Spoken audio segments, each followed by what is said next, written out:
Olá, caríssimo telespectador da Rede Século XXI, obrigado pela sua audiência. Está começando mais um programa Luz da Vida, nosso compromisso dominical, nosso compromisso semanal, para refletir durante 30 minutos assuntos de grande relevância para a nossa fé católica apostólica romana. O programa Luz da Vida, pela 40ª vez, se debruça sobre o tema do paraíso.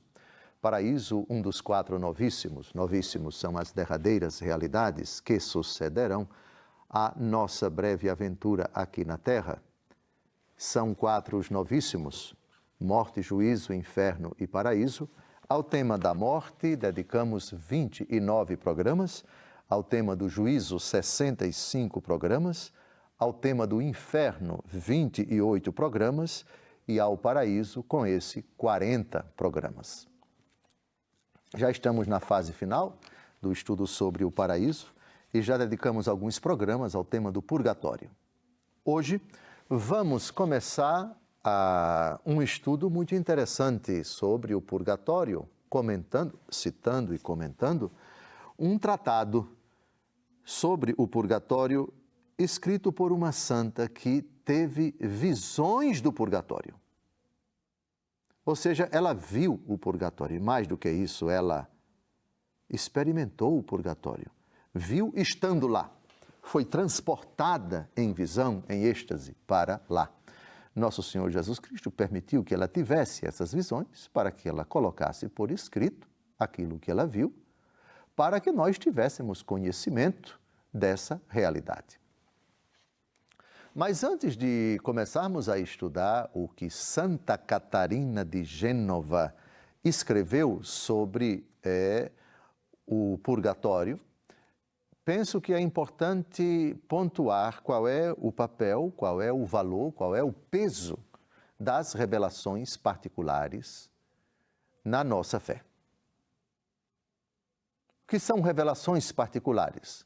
São visões, são manifestações que Deus concede a determinadas pessoas, tomadas individualmente, a respeito de determinadas realidades relacionadas com a fé. Visão do inferno. Sabiam que teve uma santa que foi transportada para o inferno, experimentou um pouco essa realidade tormentosa e escreveu um tratado sobre o inferno. Santa Francisca Romana. É verdade que ela não foi a única que teve visões do inferno. Os pastorinhos em Fátima, Lúcia, Jacinta e Francisco, no dia 13 de julho de 1917, a terceira aparição de Nossa Senhora, eles tiveram uma visão do inferno.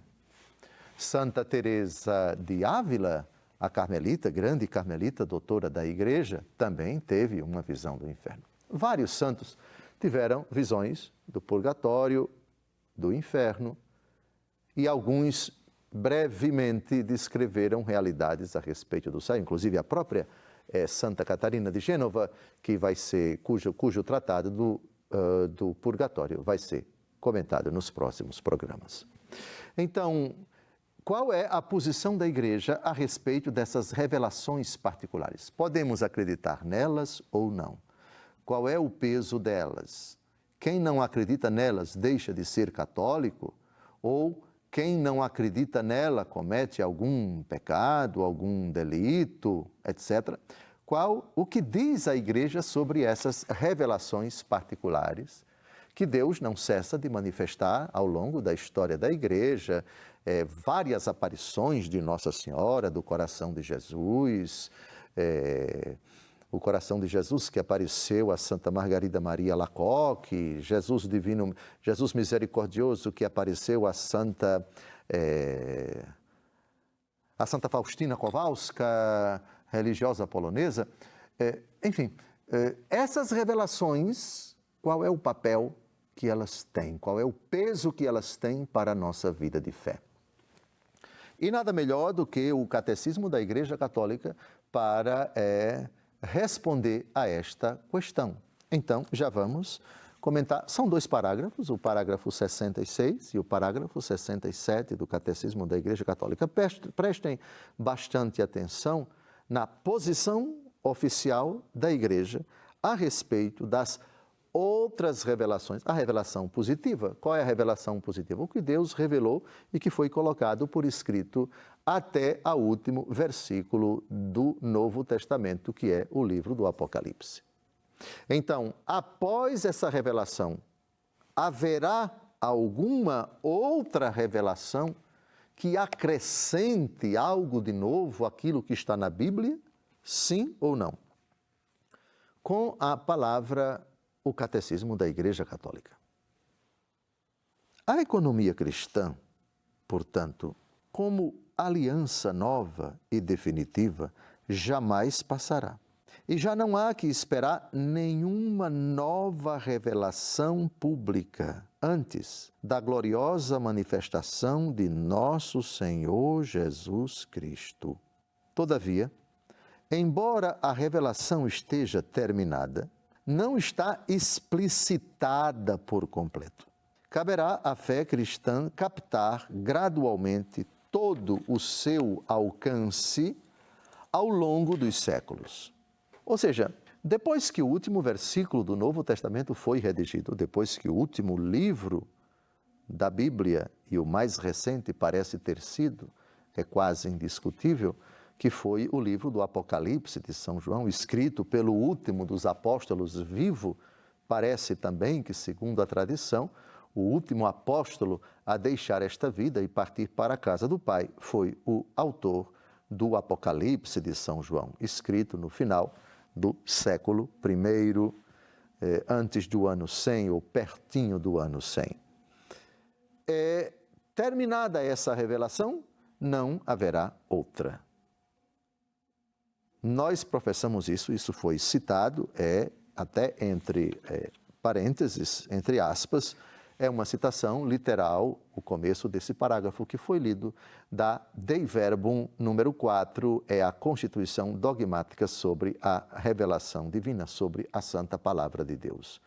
Portanto, terminada a redação da Bíblia, concluída a era apostólica com o último livro redigido, o livro do Apocalipse, cessaram as revelações públicas até a chegada de nosso Senhor. Ou seja, não vai haver mais nenhuma revelação vinculante para a nossa fé, além dessa revelação que acabou com a redação do último livro do Novo Testamento, que foi o Apocalipse de São João.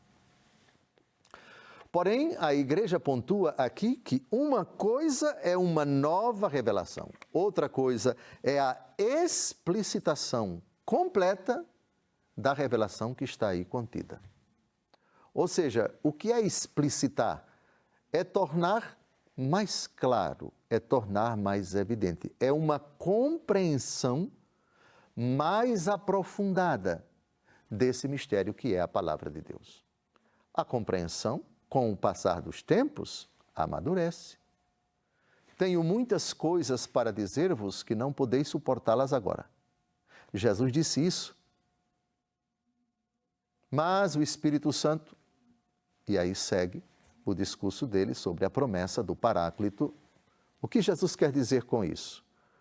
O que eu disse está dito, e nós acrescentamos para todo o Novo Testamento, o que está escrito, mas a compreensão, que é uma ação do Espírito Santo naqueles que leem, naqueles que meditam a palavra de Deus, o Espírito Santo que atua na igreja, ele possibilita sempre, com o passar dos tempos, intuições novas, compreensões novas, mais aprofundadas, inusitadas, nunca conflitantes, porque se procedem do mesmo Espírito, nunca podem se contradizer uma com a outra. E ao longo dos séculos, até a chegada do Senhor, explicita-se melhor, explica-se melhor, expõe-se melhor, interpreta-se melhor, sim, por que não?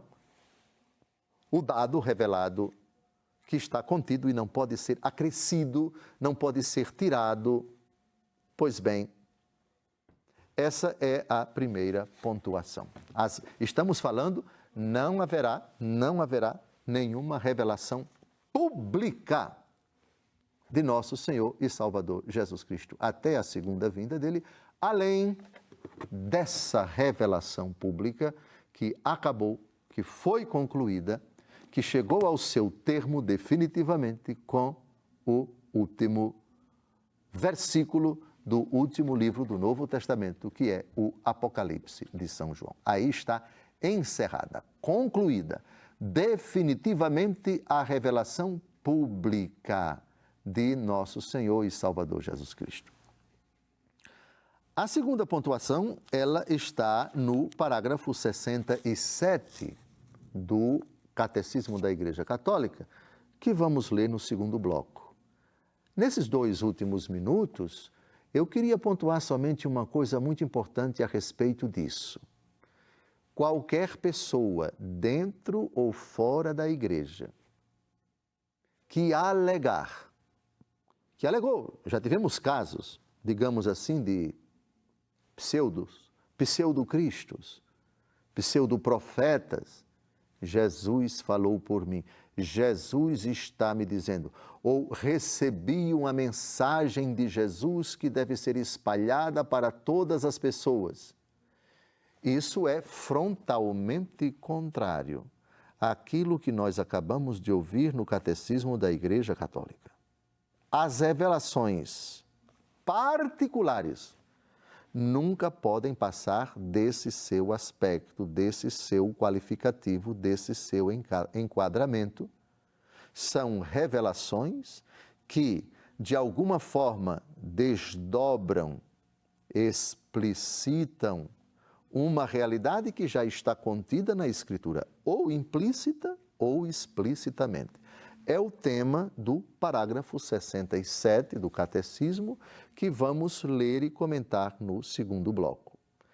Isso para que nós evitemos qualquer precipitação, que pode ser perigosa, que pode ser ingênua, que pode ser trágica também para a nossa vida, quando tais supostas aparições pretendem dizer algo que não condiz com a Escritura, antes está em conflito com a Escritura, que é a revelação pública.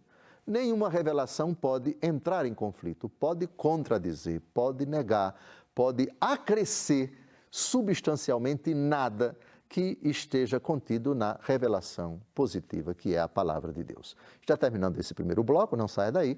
No segundo, continuaremos esse argumento. Até mais.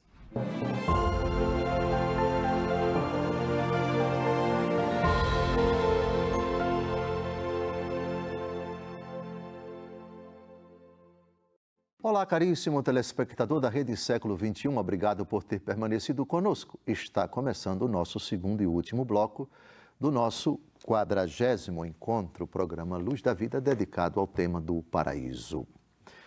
Terminamos o primeiro bloco citando e comentando o parágrafo 66 do Catecismo da Igreja Católica acerca da grande máxima da Igreja, que não haverá nenhuma outra revelação pública de nosso Senhor Jesus Cristo, além da revelação positiva que foi encerrada com a redação do último livro do Novo Testamento, o Apocalipse de São João.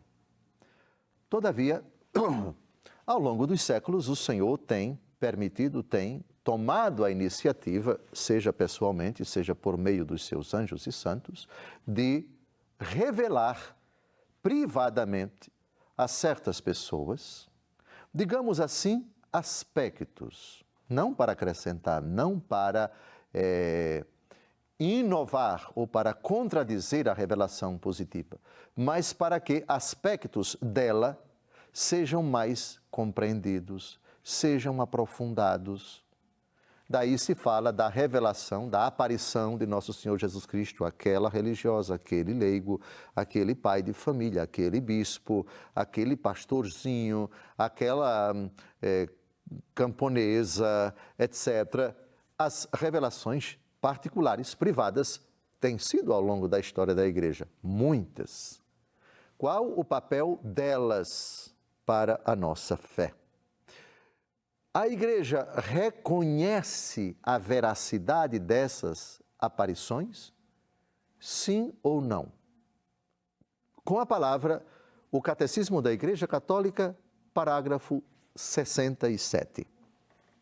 No decurso dos séculos, houve revelações denominadas privadas e algumas delas têm sido reconhecidas pela autoridade da Igreja. Elas não pertencem, contudo, ao depósito da fé. A função delas não é melhorar ou completar a revelação definitiva de Cristo, mas ajudar a viver dela com mais plenitude em determinada época da história. Guiado pelo magistério da Igreja, o senso dos fiéis sabe discernir e acolher o que nessas revelações constitui um apelo autêntico de Cristo ou de seus santos à Igreja. A primeira coisa, a nomenclatura, a revelação privada.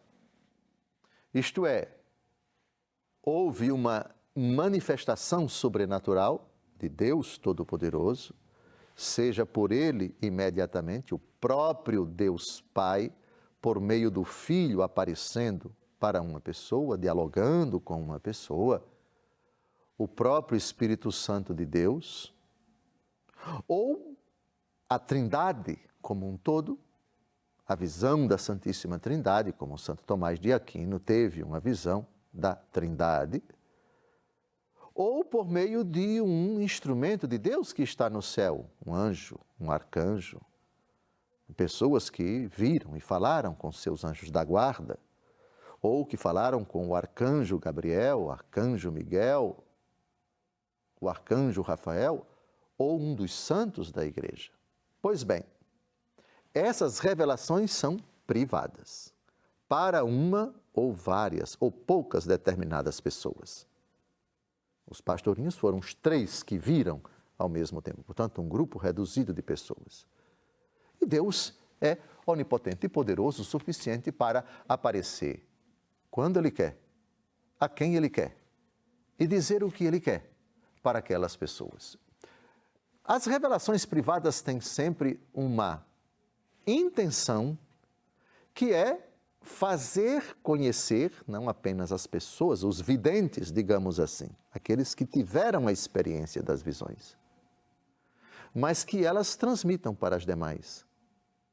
Não, eu repito aqui, para melhorar ou completar a revelação definitiva de Cristo, mas para ajudar a viver melhor essa revelação, ou para dar uma visão um pouco mais aprofundada, ou muito aprofundada, de determinados aspectos da revelação. Vamos dar um exemplo. O inferno. Santa Francisca Romana, uma santa que nasceu, viveu e morreu em Roma, Nosso Senhor permitiu que ela tivesse uma visão do inferno. Com que finalidade? Aprofundar o último artigo do credo. Creio na vida eterna. A santa que vamos começar a analisar a sua obra mais famosa, porque estamos no contexto do purgatório, é precisamente por isso que citamos os parágrafos 66 e 67 do Catecismo da Igreja Católica. Santa Catarina de Gênova, cidade da Itália, uma santa da Baixa Idade Média, ela teve visões do purgatório. E colocou por escrito aquilo que ela viu. Qual é o artigo, a parte da revelação que Deus Todo-Poderoso quis com essas visões de Santa Catarina de Gênova que nós conhecêssemos mais, que nós aprofundássemos mais, creio, na vida eterna. Pois bem, então o papel das revelações particulares é precisamente este. Essas revelações não trazem nada de novo, não é uma melhoria na revelação positiva escrita, não é um aperfeiçoamento, não se pode aperfeiçoar aquilo que Deus já revelou e já concluiu. Isso seria até uma blasfêmia, dizer que aquilo que Deus revelou está faltando alguma coisa. Se a tese fosse verdadeira, admitir-se-ia a possibilidade, por exemplo, de se colocar um outro livro no Novo Testamento ou no Antigo Testamento. Não é possível mais. Ainda que se descobrisse hoje uma escavação, um livro escrito pelo apóstolo Paulo. E se fizesse uma análise crítica daqueles pergaminhos, e se constatasse realmente isso daqui foi escrito por São Paulo, a igreja não tem autoridade nenhuma para incluir esse livro, ainda que tenha sido de São Paulo, no cânon bíblico, na relação dos livros inspirados, porque a igreja já definiu, está concluída a revelação positiva, não entra mais nenhum livro. Não sai mais nenhum livro. A revelação positiva, a relação dos livros inspirados acabou com a morte do último apóstolo, o autor do último livro do Novo Testamento e de toda a Bíblia, que é o Apocalipse de São João. Mas ainda que se provasse que aparecessem livros escritos por São Pedro, por São Paulo, pelos 12 apóstolos, não entra mais. Acabou a revelação positiva, isto é, está concluída, não se acrescenta, não se modifica, não se tira, não se inclui absolutamente nada. Porém, Deus Todo-Poderoso, supondo isso, decide e, de fato, revela-se não com novidades para contradizer, para inovar, para modificar essa revelação positiva, mas para dar uma compreensão. Ajudam essas revelações privadas a compreender um ou mais aspectos daquilo em que acreditamos e que substancialmente está contido na Palavra de Deus. Em síntese, um dos artigos do Credo, ou vários artigos do Credo. Essas pontuações todas, esse programa de 2 blocos foi dedicado justamente para que, a partir do próximo, vamos com Papa Bento XVI, nós vamos ver um pouco da vida dessa vidente que teve uma visão do purgatório. Ninguém antes escreveu um tratado, me parece que são 4 capítulos, divididos em 30 parágrafos. Vamos ver pelo menos a maioria deles. Jesus transportou em visão, em êxtase, esta santa para o purgatório. E por que isso é importante para nós? Porque essa verdade que está contida na Escritura, que foi definida dogmaticamente pela Igreja, integra a nossa fé. Nós cremos que as almas daqueles que morreram na graça de Deus, em amizade com Deus, mas ainda não purificaram nesta vida as penas temporais dos pecados quanto à culpa, se purificam na outra vida. Já têm certeza da salvação, já estão salvas, mas ainda não adentraram na visão beatífica, não entraram no festim dos eleitos, porque ainda se purificam. Então a gente vai ver relatos, frases, expressões, imagens que ela captou nessas visões.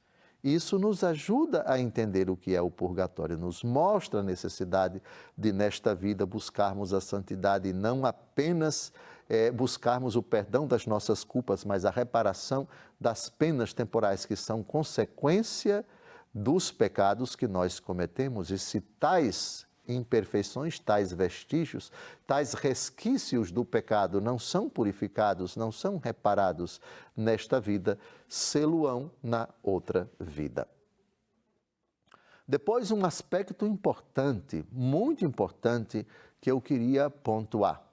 Santa Catarina de Gênova é uma santa cujo processo de beatificação e de canonização, bastante rigoroso, como sempre os processos de beatificação e canonização são rigorosos, esse livro, ele foi incluído nos autos desse processo.